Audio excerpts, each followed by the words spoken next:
Risk aversion is killing romance. The most dangerous life is one that demands nothing of you. New research shows that Gen Z are more risk-averse than previous generations. Apparently, we perceive more dangers in life, are more likely to see situations as black and white, and see spaces as either safe or dangerous. Of course, this isn't surprising. I get tired of the whole snowflake trope being tacked onto everyone in Gen Z, but it's also difficult to deny that we're generally much more fearful than previous generations. Much of the attention on this goes to those calling for trigger warnings and safe spaces, which I'd say are an important but very vocal minority. But what's actually endemic, something I see constantly among my generation, is a subtler form of safetyism, a reluctance to take risks in our everyday lives. Being terrified to talk on the phone, being scared to order in a restaurant, and somewhere I think it's really starting to affect us is being risk-averse about relationships. Gen Z are dating less, having less sex, settling for situationships that are empty and meaningless. And I think a major part of this is that human connection comes with a high level of risk. Among young men, for example, I'd say this risk aversion is most obvious in fear of rejection.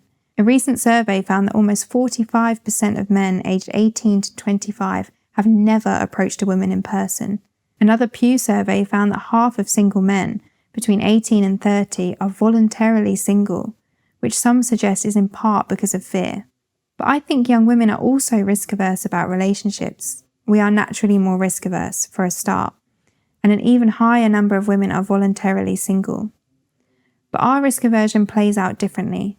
Most obvious to me is the way we talk about relationships, the advice young women give each other, the therapy speak and feminist cliches that I think often cloak a deep fear of hurt and vulnerability.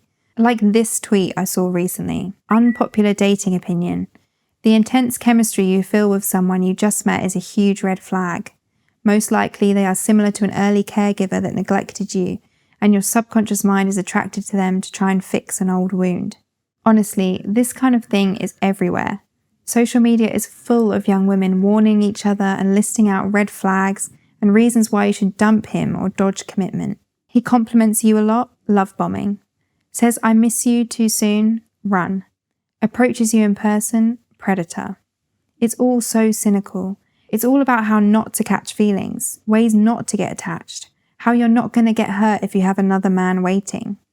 We blunt romance and passion with this constant calculation of risk, this paranoid scanning for threats, and by holding back to avoid being hurt. We encourage each other to be emotionally absent, unfazed, uncaring. We even call it empowerment. It's not, it's neuroticism. I think we are a generation absolutely terrified of getting hurt and doing all we can to avoid it. But I get it. There are reasons for our risk aversion. Jonathan Haidt is right when he talks about the sudden switch from play-based to phone-based childhoods and how it destroyed mental health, particularly for young girls. Our childhoods weren't spent toying with risk and danger, teaching ourselves we could cope with it, learning that it's baked into life. We had bans on play fighting, health and safety obsessions, rules and regulations, simulations of play on screens. It was hammered into us that the ultimate goal in life is comfort and safety, and anything that comes with risk is a threat. It's hard to rewire that. Then, of course, there's social media, dating apps, these mechanical ways we meet and find love, fake spaces where we can avoid any form of discomfort, where we swipe through people like products instead of approaching them with a pounding heart, where we ghost and block instead of learning how to have difficult conversations, where we start relationships without real risk, without intense chemistry, with no feeling at all. Now we get together not from passion or thrill, but after analysing profiles, reviewing selfies, rehearsing DMs. It's all so safe. It's all so calculated. My other suspicion is that this has to do with changing cultural and sexual mores. Family breakdown, for example. In the UK, a third of Gen Z now see their parents split by the time they are 16. Try not being risk-averse when those are your templates for love. Also, too, the sexual revolution, where the liberalising of sexual norms has made dating extremely confusing, where casual sex has become the default, where we've lost our guardrails of custom and chivalry, and nobody wants to put themselves on the line. Sometimes it seems to me we've become so suspicious of each other's intentions that we pathologize romance and commitment and end up psychoanalyzing to death behavior that's actually decent. Now we take everything that comes with real love, being affected by someone else's emotions, putting your partner's needs first, depending on them, and call it damage or anxious attachment or trauma. No, it's called deep connection. And God, yes, wouldn't it be much easier if it was a pathology, a disease, one we could diagnose and solve because it's scary and it comes without guarantees. But it isn't. But let's talk about something cool for a minute. If you've been thinking of adding a little something special to your space, then the Galaxy Projector 2.0 is exactly what you need. It will transform any room and give it a truly unique look and feel. The Galaxy Projector is a smart device where everything is fully customizable. RGB colors, brightness, rotation speed, on-off timers and more.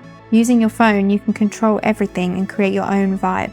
If you have Amazon Alexa or Google Assistant, just say the word and the Galaxy Projector obeys, from switching it on to changing modes. Plus, with its energy-efficient design, you can enjoy your personal universe without worrying about high energy costs. The Galaxy Projector is a modern gadget with timeless appeal, and it makes a fantastic gift. Get yours by clicking the link below and use a discount code Freya to get 15% off. It's tragic, all of this. Tragic because it's putting us on a trajectory to miss out on what's actually meaningful. There's no love without vulnerability. There's no life without fear. And you will no doubt derail romance if you are too risk-averse. I've written elsewhere about how I think this fear of discomfort is in part why young people are putting off major life decisions, like marriage and having children. What's interesting to me about all these child-free TikToks everyone likes to dunk on isn't that people don't want kids. I don't think everyone should. It's that they often don't want them out of fear. Like that TikToker who created The List, a crowdsourced list of reasons not to have children that's been seen by millions, which includes every possible risk from swollen ankles to rashes to bloating to muscle cramps. Really? We're willing to miss out on the richest and most beautiful moments of being human, what actually makes life worth living, because it comes with risk.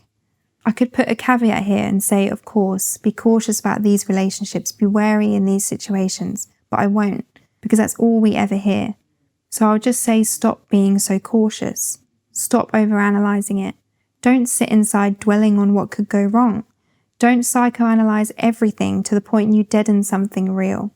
You've been duped into thinking you can create a life without danger, one liberated from constraints and uncomfortable emotions, and that such a life is desirable. But you can't, and it's not. If you connect with someone and it comes with the risk of losing something, good. You're alive. Otherwise, what's the alternative? Some soulless life of safety and consumption, purging your own life of meaning because things might possibly go wrong. Sitting safely inside, staring at screens, watching simulations of strangers live their lives, and staying anxious and alone and never seeing that as the ultimate risk. Never seeing that maybe the most dangerous life is one that demands nothing of you. Screw that. Take a chance. Trust someone. Fall in love. Feel something. Build something meaningful and scary and try your best not to blow it up. Because looking at how many of us feel anxious, depressed, hopeless, nihilistic, fragile and alone, the last thing this generation needs is to take less risks. The last thing we need is another reason to kill off connection. What we need is to create lives for ourselves that threaten us with their terrifying potential for pain and rejection and hurt. Because that's living.